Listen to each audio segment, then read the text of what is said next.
Saya sangat berterima kasih dan bersyukur kepada Tuhan karena kasih dan pertolongannya menjaga kita sepanjang malam tidur kita, mengizinkan kita untuk bangun lagi pagi yang indah ini dengan tidak kurang setelah apa-apa, dan dengan penuh sukacita kita boleh berdoa bersama, dan saya yakin doa kita pada pagi ini didengar dan dijawab oleh Tuhan. Amin.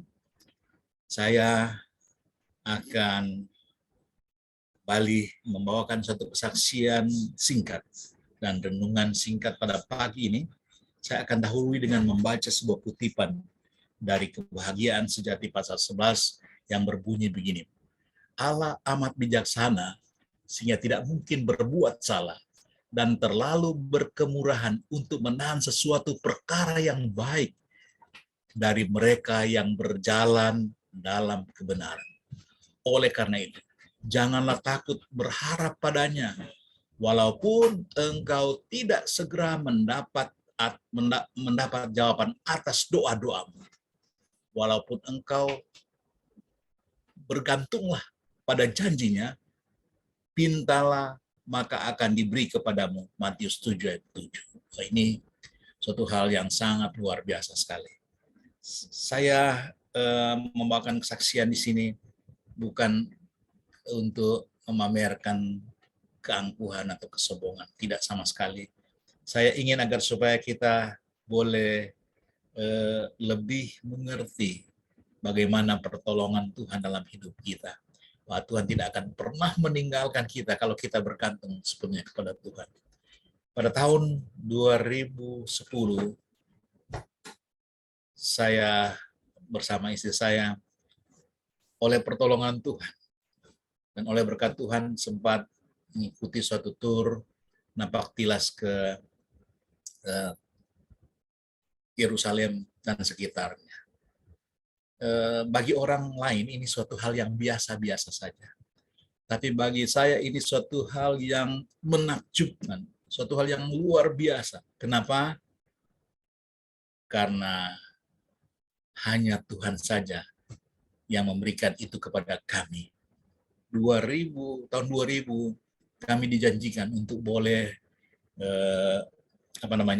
boleh pergi mengadakan perjalanan ke Yerusalem dan sekitarnya. Tapi mulai saat itulah kami sangat berharap dan saya berdoa, oh Tuhan, saya punya kerinduan yang luar biasa.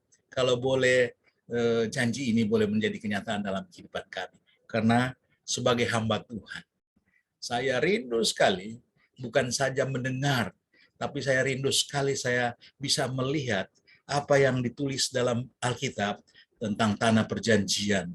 Saya bisa melihat bagaimana bagaimana danau Galilea itu, supaya saya dapat membayangkan bagaimana bagaimana pada saat itu Yesus berkeliling danau Galilea menyampaikan kebenaran-kebenaran firman Tuhan. Bagaimana Yesus menyembuhkan orang sakit. Saya rindu melihat kota Yerusalem yang menjadi harapan dari bangsa Israel di zaman dahulu kala. Dan 2010 doa kami menjadi kenyataan. Suatu hari saya dipanggil oleh salah seorang anggota dari Makarios. Saat itu saya sudah gembala di Jemaat Taman Harapan. Saya dipanggil, saya pikir saya mau diminta untuk berdoa di tempat prakteknya karena dia seorang dokter. Dan saya sangat terharu sekali. Saya sangat bersuka cita di dalam Tuhan. Karena pada saat itu dia memberikan saya sejumlah uang. Dan uang itu adalah cukup untuk kami, saya dengan istri saya mengikuti tur ke napak tilas ke Yerusalem. Dan ini suatu hal yang sangat memberikan kepada saya dorongan yang luar biasa, bahwa kalau kita bergantung kepada Tuhan, segala sesuatu yang kita minta itu pasti akan dikabulkan indah pada waktunya. Bayangkan kami berdoa 10 tahun kemudian itu boleh digenapi oleh Tuhan. Saudaraku yang kasih dalam Yesus Kristus, tapi di dalam perjalanan kami ke tanah perjanjian ini, kami sangat diberkati oleh karena pada saat itu saya menjadi pembina rohani bagi kelompok Protestan, dan kami ada dua kelompok, kelompok Katolik dan kelompok Protestan. Dan saya sangat bersuka cita sekali karena itu adalah kesempatan bagi saya untuk menyampaikan kebenaran-kebenaran dalam firman Tuhan berdasarkan apa yang saya baca dan berdasarkan apa yang kami lihat. Jadi ketika kami di Galilea, saya mengambil firman Tuhan tentang bagaimana pekerjaan Tuhan di sekitar Galilea itu. Dan saya percaya apa yang Tuhan karuniakan kepada kami adalah penggenapan daripada janji-janjinya bagi setiap umat Tuhan. Saya percaya bukan hanya saya dan istri saya, tapi semua yang bergantung kepada Tuhan. Tuhan senantiasa akan memenuhi segala doa dan pengharapan mereka. Dan itulah sebabnya maka saya menyaksikan ini kepada kita, supaya kita senantiasa bergantung kepada Tuhan. Dan saudara tahu, ketika kami berada di Kapernaum, saya kemudian teringat akan satu nas atau ayat dalam Alkitab, dalam buku Injil yang saya ambil dalam Markus pasal 2 ayat 1 sampai 12. Tapi ini suatu hal yang sangat luar biasa, karena ketika Yesus berada di rumah Petrus, dan pada saat itu saya teringat rumah Petrus ini oleh karena saya menyaksikan bagaimana kondisi rumah Petrus pada saat kunjungan kami. Rumah Petrus yang sekarang ini berada di bawah sebuah gereja. Jadi dilestarikan bekas rumah Petrus itu. Saya teringat bagaimana peristiwa yang terjadi di rumah Petrus itu.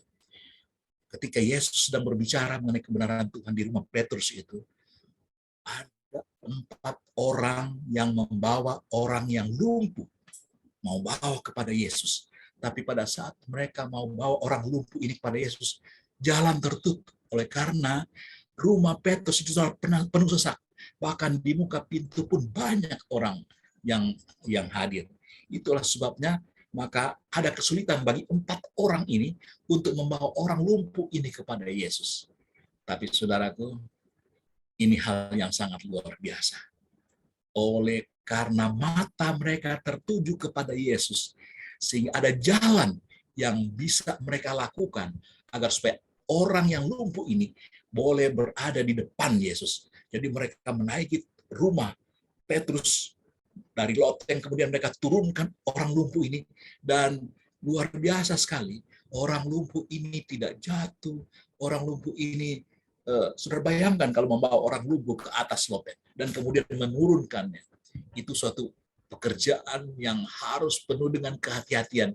Dan 4 orang ini bersatu hati mengangkat orang ini, sehingga betul-betul orang lumpuh ini boleh berada di depan Yesus. Saudara, ketika orang lumpuh ini berada di depan Yesus, apa yang dikatakan oleh Yesus kepada mereka? Dan kemudian kita baca dalam Markus pasal 2 ayat 5, dia berkata begini.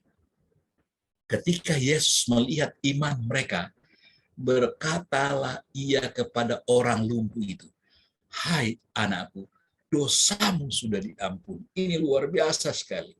Siapa mereka di sini? Mereka itu adalah 4 orang ini. 4 orang yang penuh dengan iman. Mereka percaya bahwa kalau saja orang ini bisa bertemu dengan Yesus, orang lumpuh ini akan disembuhkan. Dan kemudian kenapa Yesus berkata, dosamu sudah diampuni? Kenapa Yesus tidak mengambil sesuatu untuk kemudian untuk kemudian menaruh kepada tubuhnya sehingga dia bisa berjalan? Dia hanya mengatakan, dosamu sudah diampuni. Oh saudara, sesungguhnya dosa itulah yang membebani pikiran kita. Sesungguhnya dosa itulah yang menjadikan kita stres. Dan saudara tahu bahwa pikiran ini, kalau kita tidak jaga dengan baik, dari pikiran inilah muncul penyakit dalam tubuh kita. Saya mengikuti kursus pada waktu di Bandung dan kemudian di Boracay, dan dalam kesimpulan di situ mengatakan bahwa sebenarnya orang itu sakit oleh karena pikiran. Jadi sakit tubuh itu oleh karena pikiran. Oleh karena stres kemudian muncul penyakit, bermacam-macam penyakit dalam tubuh kita. Nah, itulah sebabnya sekali lagi Yesus mengatakan dosamu sudah diampuni. Artinya membebaskan pikirannya dari berbagai macam hal yang memberatkan pikirannya. Dan itulah sebabnya maka dia boleh berjalan lagi. Dia boleh disembuhkan. Itulah maka dari ayat ini, pengampunan itu adalah hal yang sangat penting. Pengampunan itu memberikan kepada kita sukacita. Pengampunan itu memberikan kepada kita semangat. Dan kemudian itulah sebabnya dalam dalam Amsal 17 ayat 23 mengatakan, hati yang gembira adalah obat yang manjur, tapi semangat yang patah mengeringkan tulang. Saudaraku, mari kita jaga pikiran kita, jaga hati kita. Kalau kita memiliki hati yang gembira, itu akan menyembuhkan segala macam penyakit yang bersalah dalam tubuh kita. Karena sebetulnya terjadinya penyakit oleh karena pikiran kita. Dan itulah sebabnya maka Amsal 15 ayat 13 mengatakan, hati yang gembira membuat muka berseri-seri, tapi kepedihan hati mematahkan semangat.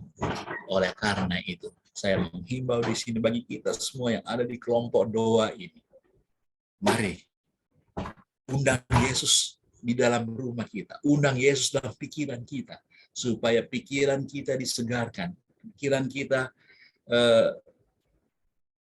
disehatkan, sehingga dengan tubuh kita menjadi sehat. Akan ada mujizat di rumah kita kalau ada Yesus di dalam rumah kita. Akan ada mujizat di gereja kita kalau Yesus diundang di gereja, kalau Yesus dibicarakan senantiasa, kalau Yesus dikhotbahkan di gereja. Saya yakin dan percaya demikian juga di dalam pikiran kita. Kalau Yesus yang menguasai pikiran kita, maka penyakit apapun yang bersarang dalam kehidupan kita, mudah-mudahan oleh mujizat Tuhan, kita akan disembuhkan. Itulah yang disebutkan oleh Tuhan kepada 4 orang ini. Imanmu telah menyembuhkan orang ini. Iman daripada 4 orang ini. Jadi kita lihat di sini, iman itu tidak abstrak. Iman itu terlihat dari perbuatan. Perbuatan-perbuatan kita bagi sesama kita. Perbuatan-perbuatan kita bagi saudara-saudara kita. Membawa mereka kepada Yesus. Itulah yang menjadi mujizat kesembuhan bagi sahabat-sahabat kita, bagi saudara-saudara kita yang ada di sekitar kita. Mudah-mudahan ini boleh memberikan kepada kita dorongan, motivasi, supaya kita melakukan yang terbaik kepada sahabat-sahabat kita, membawa mereka kepada Yesus dengan kesungguhan hati kita, sehingga mujizat Tuhan boleh berlaku atas mereka. Dan dengan demikian, mereka boleh dibebaskan dari perasaan-perasaan, pikiran-pikiran, kesalahan-kesalahan mereka, dosa mereka diampuni oleh Tuhan. Doa dan harapan saya. Amin.